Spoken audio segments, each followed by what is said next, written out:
David. David, yeah? How are you? Nice to meet you, sir. Sorry, I was just grabbing some No, this is great. Where have you parked your bike? Just around the corner. All right. That's okay. Shooting it raw? Yes. Shooting it raw.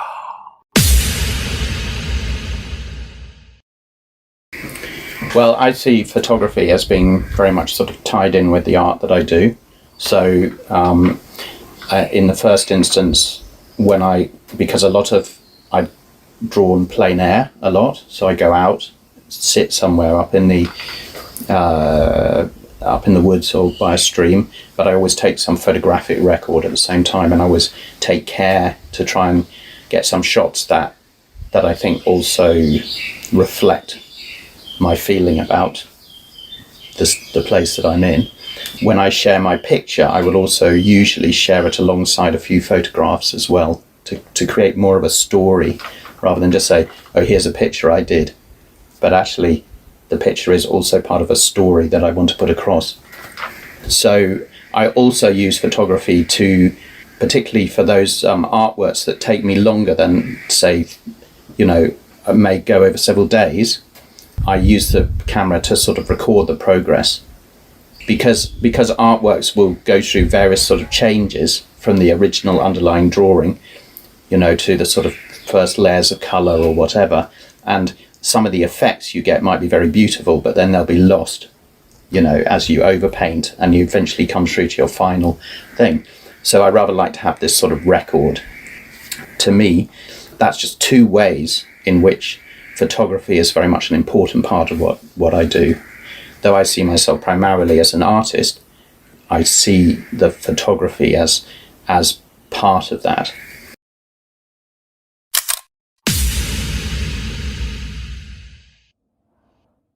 David, okay, so when I see your name, should I just read what I see? David St. Maur Sheil? St. Maur Sheil. St. Maur Sheil. Yeah, so Sheil is an Irish Sheil. The Sheils are an Irish family. And the St. Maurs, that's a name that probably originates from France or something like that. So you have no roots to Jamaica? No, I don't have any roots. But your accent is really thick. You think you feel I've got like a Jamaican accent? Well, it's a little bit strong. Am I the first person to tell you this? No,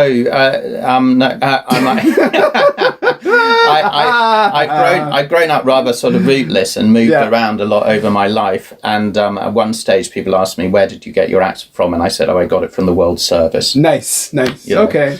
But of course, that World Service accent has been overlaid with all the other places I've been to, Australia, and living in the Far East, in Asia. And also, back in England or when I go to Ireland. Right. Okay. Yeah. So when did you leave Ireland? Ireland. My grandparents were in Ireland, so I went there. Particularly when I was young, we went there nearly every year. Oh, nice. But my family, as such, the Sheils, my sort of part of that family left Ireland probably 2 or 3 generations ago. It's a name I haven't seen before, in terms of... So St. Maur Sheil, it's basically somebody called, some ancestor called Sheil married a lady called St. Maur or something. Got it. It sort of became a distinct name. Okay. Yeah. One thing that it is audio and that isn't coming across is that when you speak, you have, your eyes have, this is a compliment. Don't worry. Okay. You have a smile that's really warm. It's just like, you seem like, nice. Thank you for, okay, I have to describe where we are. Yeah. Thank you for inviting me into your world. It's an absolute pleasure to have you here, man. Okay, so this part of Hong Kong is called... Lam Tsuen Valley. Lam Tsuen Valley, and behind us is... Tai Mo Shan, the mountain. Yeah, Tai Mo Shan is Hong Kong's largest, tallest hill. Yeah. And these are all like shoulders of Tai Mo Shan coming down. And then the sort of Lam Tsuen Country Park range over there. Yeah, which is one of the most stunning parts of Hong Kong. Yeah. And nestled in the valley, we decided to record in your studio. Yeah. And I'll make a photo to post it with, if you don't mind. Sure. I'd love to make a photo to post it with the episode, because I love studios. So on my left are like two cups, and in it are about, let's say, 30 brushes. Yeah, and they're turned upside down so they're stable, you see. Yeah, okay. Yeah. And there are a couple of easels. There's a table with it looks like chalk and gouache and rocks and seeds and charcoal. And there's a porcupine quill. A porcupine quill, of course. Various odd things. Yeah, nice. Yeah. And on my right, there's all these tools like cutters and vice grips and monkey wrenches and staple guns and on the floor there. So what I like is that your medium seems to be soil. Okay, yeah, there we go. That's the best way of putting it. Soil. You've missed out so those are all my bottles of soil, you see. Okay. Where I've sort of collected soils and ground them up. Okay. To get slightly different colours. So you don't get a huge range of colours with soil, particularly from Hong Kong, but you get a lot of lovely variation within the sort of chromes, yellows, browns, reds, and this black here in this picture is from the ash from my fire pit. Okay. You see. Okay. So I just use materials that I can find pretty much always in my garden. Right. Okay, great. So we're going to go through your artworks, and sometimes on the podcast it's photographers, sometimes it's artists, sometimes it's people who don't even do photography. In this case, so would you consider yourself a visual artist for sure, but a painter or mixed media artist, or what more?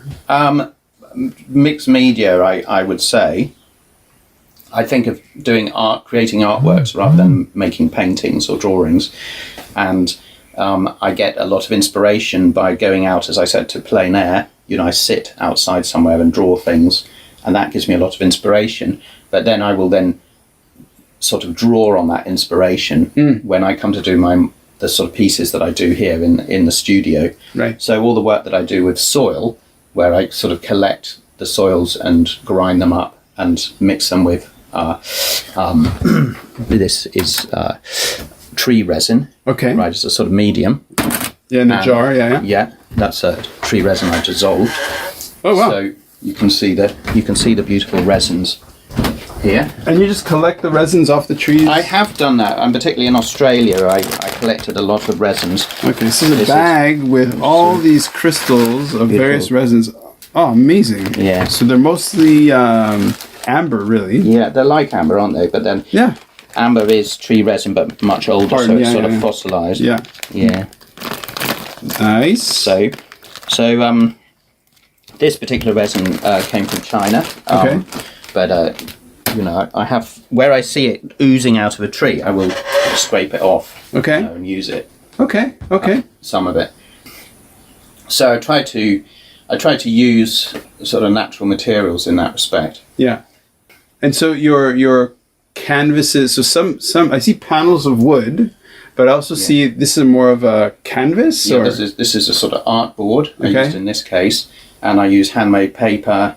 I use wood panels, and I have made my own paper before from sort of scraps of cardboard and stuff, rendered down and then sort of made up into a type of handmade paper.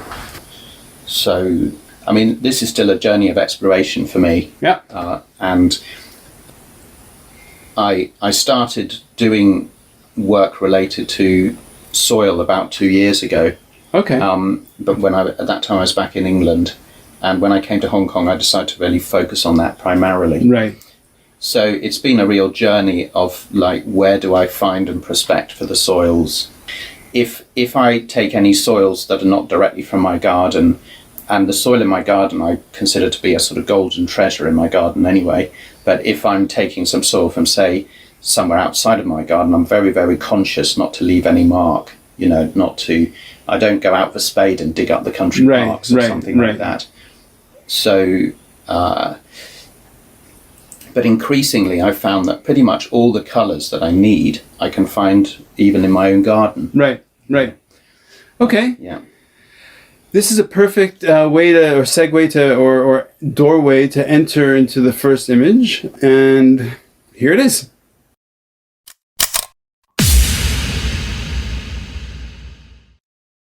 So is life really a gift? Really? Can you make every second count? That's the whole point of the podcast. So if you like what you've seen and you're inspired, because that really is my mission, then please give it a like, subscribe, and share. Shooting it raw? Yes, shooting it raw.